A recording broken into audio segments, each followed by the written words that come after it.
हाय नमस्कार, आप देख रहे हैं सिटी न्यूज़ 100। चलिए आज आपको दिखाएंगे खाटू श्याम महाराज जी का वो घर जहां उनका बचपन बीता, जहां उनकी दादी उनके पिता रहते थे। घने जंगलों के बीच में। सोचिए, जब काफ़ी पुराना माहौल था, पुराना समय था, तो घने जंगल हुआ करते थे। यहीं पर उनका बचपन था, यहीं तपस्या करते थे, यहीं अपनी दादी के साथ उन्होंने पूरा बचपन बिताया है। कोशिश करेंगे, ये पतला सा रास्ता जो सक्रिय सा रास्ता जा रहा है, पहाड़ियों के टॉप पर है। काफ़ी ऊंचाइयों पर जाकर यहाँ पर उनका घर दिखेगा और घने जंगलों के बीच में आपको नज़र आएगा कैसा दिखता है उनका आज घर, और किस दौर में कैसे रहे थे, वो सारी जानकारी आपको देंगे। बने रहिए हमारे साथ।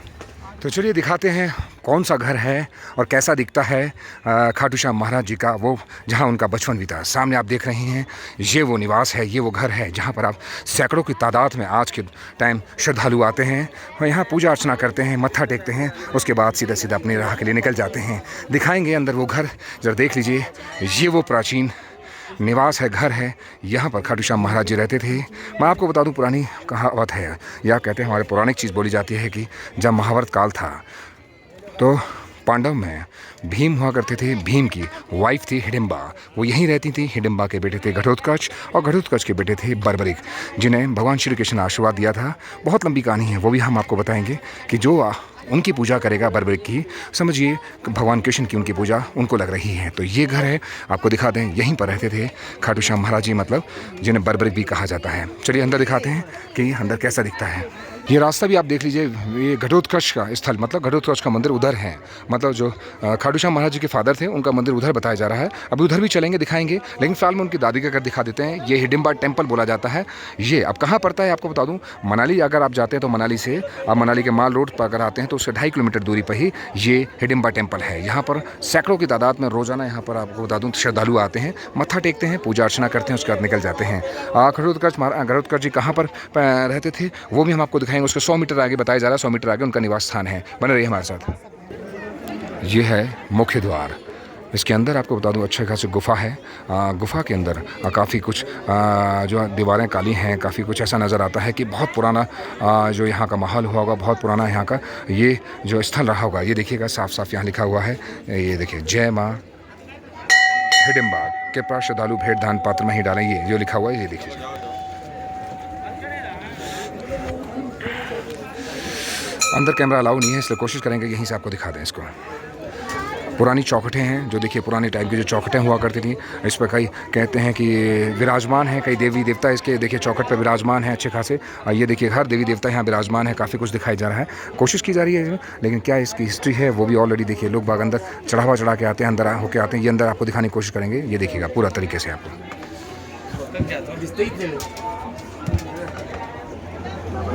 घर के अंदर कैमरा अलाउ नहीं है, लेकिन फिर भी गैलरी में दिखाने की कोशिश करते हैं। ये देखिए सींग है, ये जिस तरीके राक्षसों के सींग हुआ करते थे, ये सींग देखिए जगह जगह लगे पड़े हैं।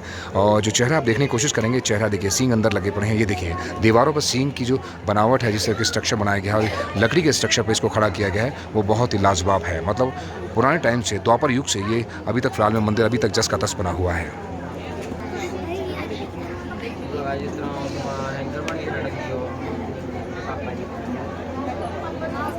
अब घटोत्कच महाराज जी का जो निवास स्थान था, वहाँ वो आपको आप लेके चलते हैं, उधर भी आपको बताएंगे कि घर कैसा दिखता है उनका और किस तरीके से यहाँ बचपन में इस घर में खाटू श्याम महाराज जी और उधर जो दूसरा निवास है वहाँ कैसे समय बिताते थे, कैसे यहाँ पर उनका पालन पोषण हुआ, किस तरीके से उन्हें यहाँ पर उनका बचपन बीता।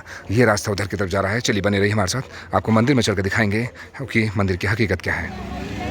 तो चलिए वो रास्ता भी आपको दिखा दें। यहाँ पर हिडिंबा टेम्पल इधर है, मतलब खाटू श्याम महाराज जी की दादी का निवास स्थान इधर है जहाँ मंदिर बनाया गया है, और घटोत्कच जो मतलब पिता थे उनके खाटू श्याम महाराज जी के, उनका टेम्पल इधर बताया जा रहा है। एक और चीज़ की हम पुष्टि आपको कर दें, क्योंकि यहाँ देखिए श्री श्याम मंदिर भी इधर रास्ता दिखाया जा रहा है, मतलब खाटू श्याम बाबा खाटू वाले, ये साफ साफ देखिए। यहाँ पर एक चीज़ की पुष्टि करने के लिए मैं आपको दिखा रहा हूँ, ये देखिए श्री श्याम मंदिर खाटू वाले बाबा, मतलब खाटू श्याम महाराज जी का मंदिर इधर है। ये कंफर्म है कि जो खाटू श्याम महाराज जी थे उनकी दादी का निवास इधर था, और खाटू श्याम महाराज जी के पिताजी का निवास, या फिर कहते हैं कि पूजा स्थली इधर बताई जा रही है। तो चलिए चलते हैं उधर ही, आपको दिखाएंगे कि कहाँ घटोत्कच जी पूजा अर्चना करते थे, कहाँ रहते थे। एक बताया जा रहा है कि उनकी एक पिंडी है, मतलब उनकी पूजा स्थली बताई जा रही है जो देवस्थली के स्थान से जाने जाता। देखिए ये देवी स्थान है, साफ साफ लिखा हुआ है यहाँ पर। ये देखिएगा भैया जी, एक बार हट जाएंगे थोड़ा सा सर, एक बार बस ये मैं पढ़ लेता हूँ इसका, प्लीज़ प्लीज़। ये देखिएगा वीर घटोत्कच पूजा स्थान, साफ साफ लिखा हुआ है यहाँ पर है। मतलब साफ है कि खाटू श्याम महाराज जी के जो पिता थे घटोत्कच, वो साफ यहीं पर आकर पूजा स्थली करते थे, यहीं पर पूजा अर्चना करते थे। यह उनका मंदिर बताया जा रहा है, ये मंदिर उनका है। तो तमाम जितने भी आप साथी हमारे साथ हो रहे हैं, हम आप कोशिश कर रहे हैं कि उनकी वो खाटू श्याम महाराज जी की वो जीवन स्थली है वो दिखाने की कोशिश करें जहाँ पर उनकी पूजा अर्चना या उनका बचपन बीता। ये देखिए पिंडी, ये साफ साफ लिखा है यहाँ है, यहाँ इनकी पूजा होती है। घटोत्कच महाराज जी का पूरा पिंडली है, यहाँ पर पूजा अर्चना की जाती है। ये देखिएगा अच्छे खासे यहाँ पर देखिए जिस तरीके या जो साइन देखिए, ये सींग विंग ये लगा रखे हैं, देखिए सींग हैं यहाँ पर अच्छे खासे, जो उनके हथियार वथियार जिस तरीके से यहाँ पर भाला वाला ये दिखाई जाने की कोशिश की जा रही है। इसमें ये बताया गया है यहाँ पर ये पुरातत्व जो होते हैं पुराने टाइम में, जो कहते हैं द्वापर युग में जिस तरीके से क्योंकि आपको बता दूँ घटोत्कच और हिडिंबा दोनों राक्षस जाति से बिलोंग करते थे, तो इसलिए यहाँ पर इस तरीके की आपको बता दूँ ये साइन दिखाने की कोशिश की जा रही है। अब आपको बताएँगे, आप बने रहिए हमारे साथ कि बर्बरिक मतलब खाटू श्याम महाराज जी की हिस्ट्री क्या थी, कैसे आज उन्हें खाटू श्याम महाराज बोला जाता है। बने रहे हमारे साथ, वो भी आपको बताएंगे। वापस हम हिडिंबा टेम्पल की तरफ चलते हैं, लेकिन आपको अब खाटू श्याम महाराज जी की थोड़ी हिस्ट्री बता देते हैं कि कैसे बर्बरिक से खाटू श्याम महाराज बने। दरअसल क्या है कि द्वापर युग में जब महाभारत का युद्ध होने वाला था तो भगवान श्री कृष्ण पांडवों की तरफ से सपोर्ट कर रहे थे। तो लेकिन यह है कि बर्बरिक जो घटोत्कच के पुत्र थे, मतलब भीम के पौत्र थे, मतलब पोते थे, उनको सीधा सीधा माँ हिडिंबा ने उन्होंने कहा था कि जो भी कमज़ोर पक्ष हो उसका साथ हमेशा देना है। ये माँ हिडिंबा ने उनको ये कहते हैं आशीर्वाद दिया था, ये उन्हें शिक्षा दी थी। तो इसी को लेते हुए बर्बरिक कमज़ोर पक्ष की तरफ उनका सपोर्ट करने के लिए पहुंचे। उन्हें पता था कि भगवान श्री कृष्ण जिसकी तरफ पहुंच गए, या भगवान श्री कृष्ण जिसकी तरफ हो गए वो एक भारी पक्ष हो जाएगा, वो मजबूत पक्ष हो जाएगा। तो वो पांडवों का मतलब कौरवों का साथ देने के लिए पहुंच रहे थे। ये बात थोड़ा सा भगवान श्री कृष्ण भगवान जी को पता चली, तो उन्होंने परीक्षा लेने के लिए पहुंचे। तो उनके पास ऐसे अस्त्र थे, ऐसे योद्धा थे बर्बरिक, जो आपको बता दें किसी भी एक बार में पूरी सेना को पूरा युद्ध को एक बार में ख़त्म कर सकते थे भगवान, आपको बता दूं खाटू श्याम महाराज मतलब बर्बरिक। तो इसी को देखते हुए भगवान श्री कृष्ण ने उनकी तपस्या उनकी एक परीक्षा लेकी। एक पेड़ के पास वो खड़े हो गए और पेड़ के एक पत्ते को, जो हमने अभी तक सुना है, पेड़ के पत्ते को अपने पैरों के नीचे दबा लिया और बोला कि भैया आपने जो आपके पास शस्त्र है उनको जरा दिखाइए, कितना आपके अंदर गुण है, कितना आपके अंदर बाहुबल है। तो खाटू श्याम महाराज ने अपने मंत्र पढ़ते हुए पेड़ की तरफ तीर चलाया, तो पेड़ के हर पत्ते पर छेद हो गया था, मतलब उसको पता नष्ट करने की कोशिश की गई थी। लेकिन धीरे धीरे वो जो बाण था खाटू श्याम मतलब श्री कृष्ण भगवान जी के जो पैर के नीचे पत्ता दबा था, उस पत्ते को भी उसने छेद कर दिया, मतलब उसको नष्ट कर दिया। तो तभी भगवान श्री कृष्ण समझ गए थे कि जो मेरे शरण में आने के बाद भी नहीं बच सका, मतलब वो पत्ता भी सुरक्षित नहीं हो सका, तो समझ में आ गया कि बर्बरिक मतलब खाटू श्याम महाराज इस युद्ध को एक ही बार में ख़त्म कर सकते हैं। तो ये खुश होकर खाटू श्याम महाराज जी को खुश होकर श्री कृष्ण भगवान जी ने आशीर्वाद दिया, क्योंकि उन्होंने युद्ध में बहुत कुछ उन्होंने समझाया। उन्होंने बताया कि जिस तरीके से आप युद्ध में साथ देंगे तो उसका क्या नुकसान हो सकता है, क्या उसका फ़ायदा हो सकता है, बहुत कुछ उन्होंने बताया। लेकिन बाद में खाटू श्याम महाराज जी को मतलब बर्बरिक को श्री कृष्ण भगवान ने आशीर्वाद दिया कि जो भी तुम्हारी पूजा करेगा समझिए उसकी पूजा मेरे को लगेगी।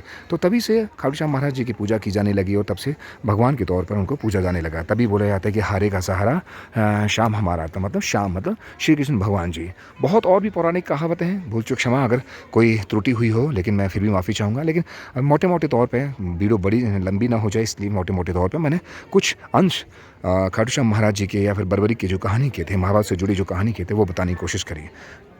अगर कोई भी त्रुटि हो उसके लिए मैं क्षमा याचना पहले से लेता हूँ, लेकिन कोशिश कर रहा हूँ कि कम शब्दों में, और कहते हैं कि आप सभी को ये इस मंदिर की कहानी और इस पूरी जो आपको हिस्ट्री है उसकी कहानी का थोड़ा निचोड़ आपको समझा सकें। ये है हिडिंबा टेम्पल, मतलब यहीं पर खाटू श्याम महाराज जी रहते थे।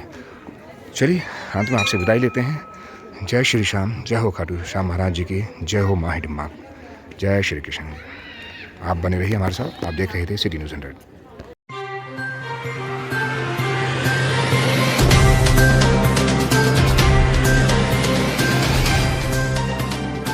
आप देख रहे हैं सिटी न्यूज़ 100।